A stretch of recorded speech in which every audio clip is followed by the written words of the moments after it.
Birinchi amandasib olaylik, ya bolalar.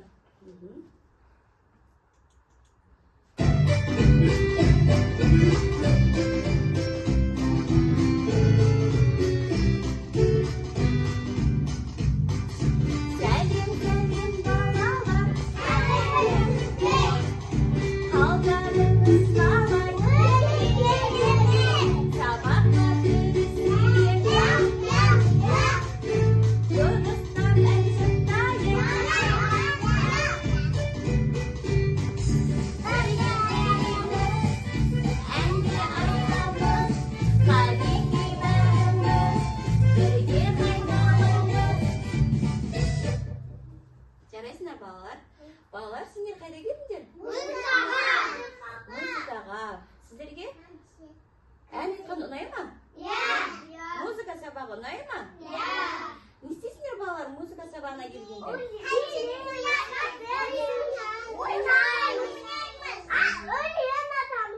Жарайсыңдар балалар? Жарайсыңдар балалар? Орнымызға отыра қояйық.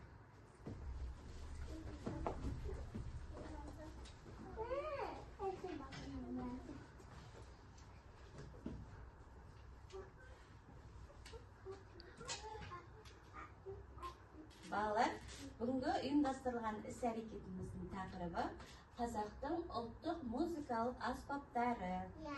Жалпы балалар, қазақтың ұлттық аспаптарын білесіңдер ме? Қандай аспапты білесіңдер?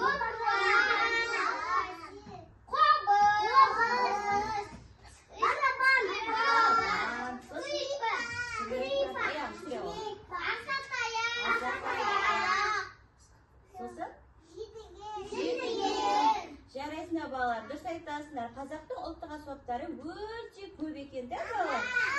Балалар? Қазақ халқы балалар, мына қараймыз. Қазақ халқы өнерді қатты бағалаған. Олар ән айтқан, күй шығарған аспаптармен сол үшін осы аспаптарды шығарған екен балалар. Балалар, соның ішінде бүгін біз домбыра аспабымен, жетіген аспабымен, және де қобыз аспабымен танысатын боламыз, я балалар? Жарайсыңдар. Балалар, аспаптармен таныспас бұрын, бірінші сергіп алайық, я? Ортаға келе қойыңыз, я?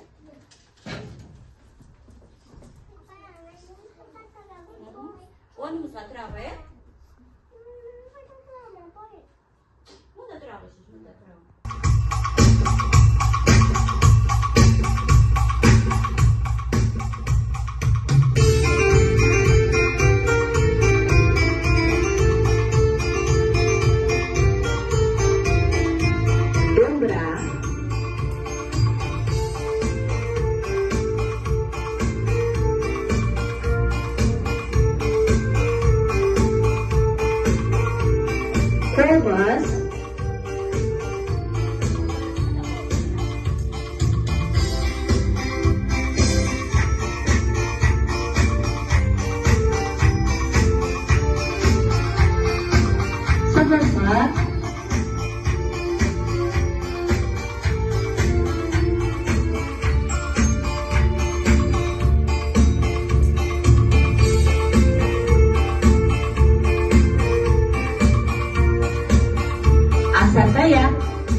алдық, иә балалар?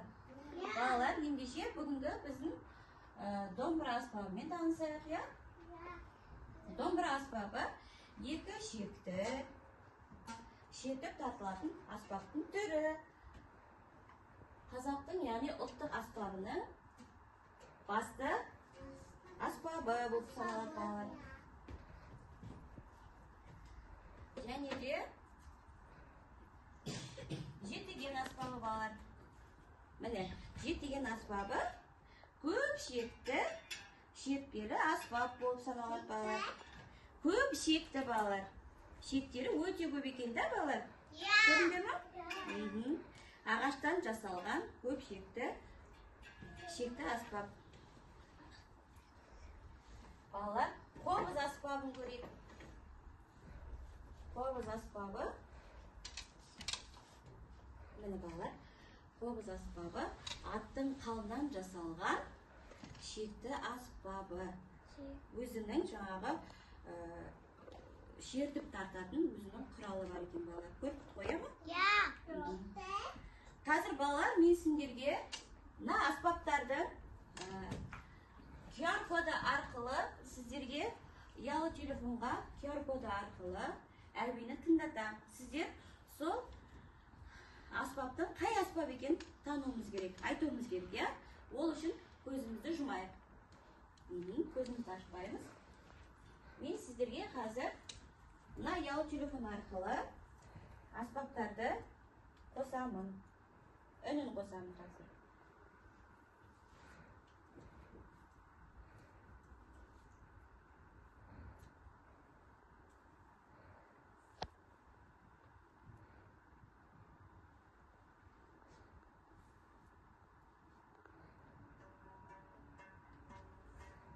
Қандай аспап? Домбыра. Жарайсыңдар балалар? Қандай аспап екен? Домбыра. Жарайсыңдар балалар. Келесі көзімізді жұмайық тағы да.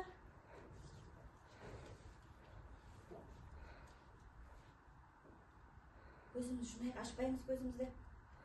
Апай, ашуатқан жоқпын.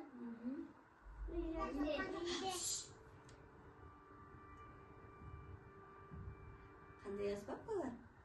Қобыз. Жарайсыңдар балалар. Қобыз аспап екен. Тағы да көзімізді жұмайық балалар.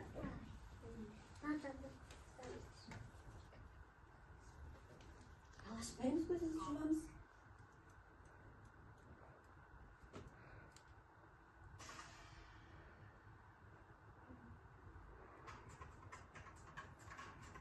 Қандай аспап? Жарайсыңдар, дұрыс айтасыңдар балалар. Тағы да көзімізді жұмайық. Аға, дұрыс айтасың. Келесі тағы да көзімізді жұмайық. Бұл соңғы аспабымыз ал. Кім табады екен, көрейік.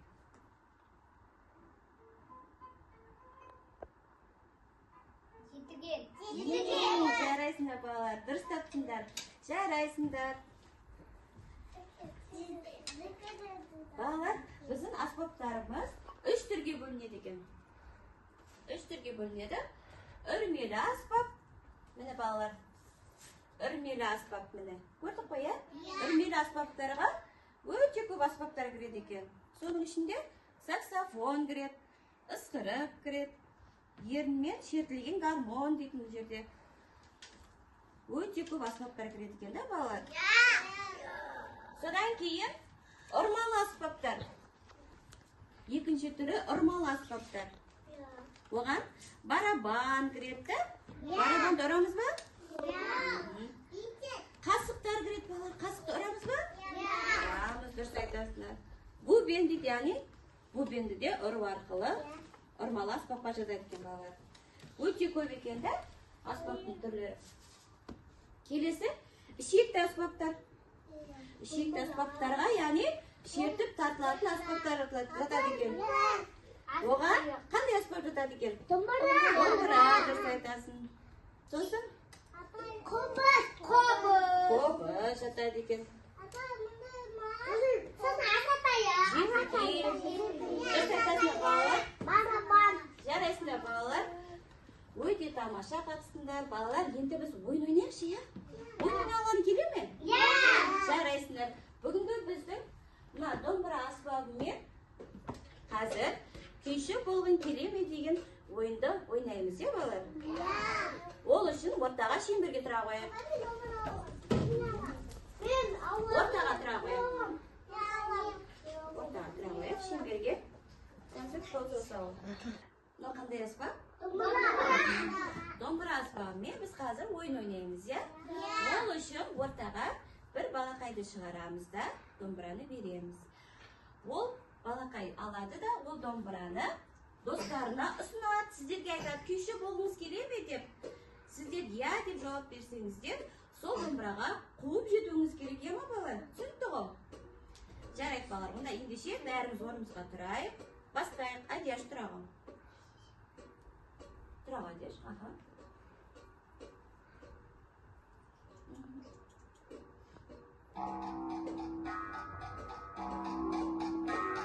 Екі шектің бірін қатты, бірін сәл кем бұра.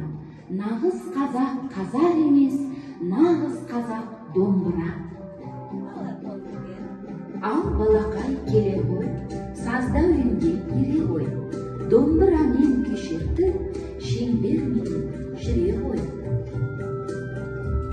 Қолымдағы домбыра, бабадан қалған мол мұра. Әдемілеп шерді ғой, домбыраны омбыра.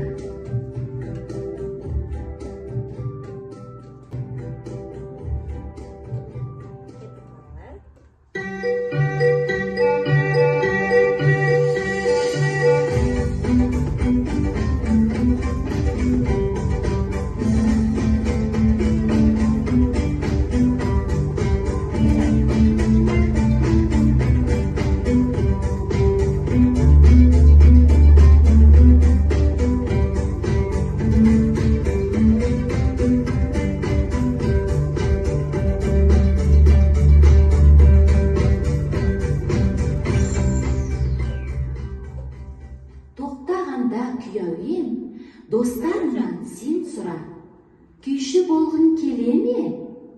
Күйші болғың келе ме? Ал ендеше кім жылдан жетер екен домбыраға.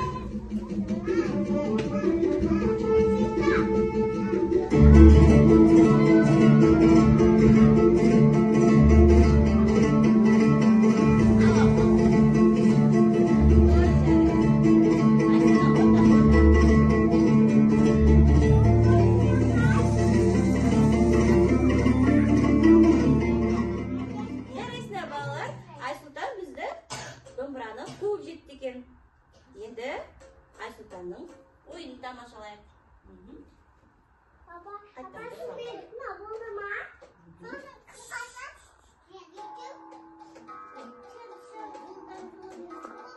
Екі шектің бірін қатты, бірін сәл кем бұра. Нағыз қазақ қазақ емес, нағыз қазақ домбыра. Ал балақай келе ғой, сазда үнге ере ғой. Домбырамен кешерді, шеңбермен жүре ғой. Қолымдағы домбыра, бабадан қалған мол мұра. Әдемілеп шерді ғой, домбыраны омбыра.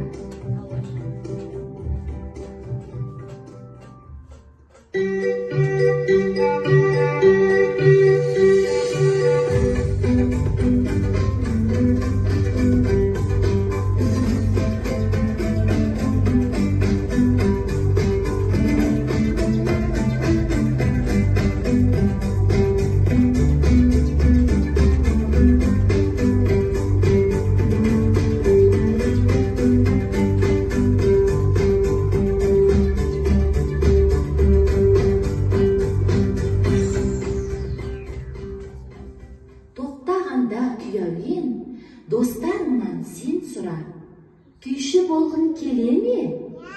Күйші болғың келе ме? Ал ендеше кім жылдан жетер екен домбыраға.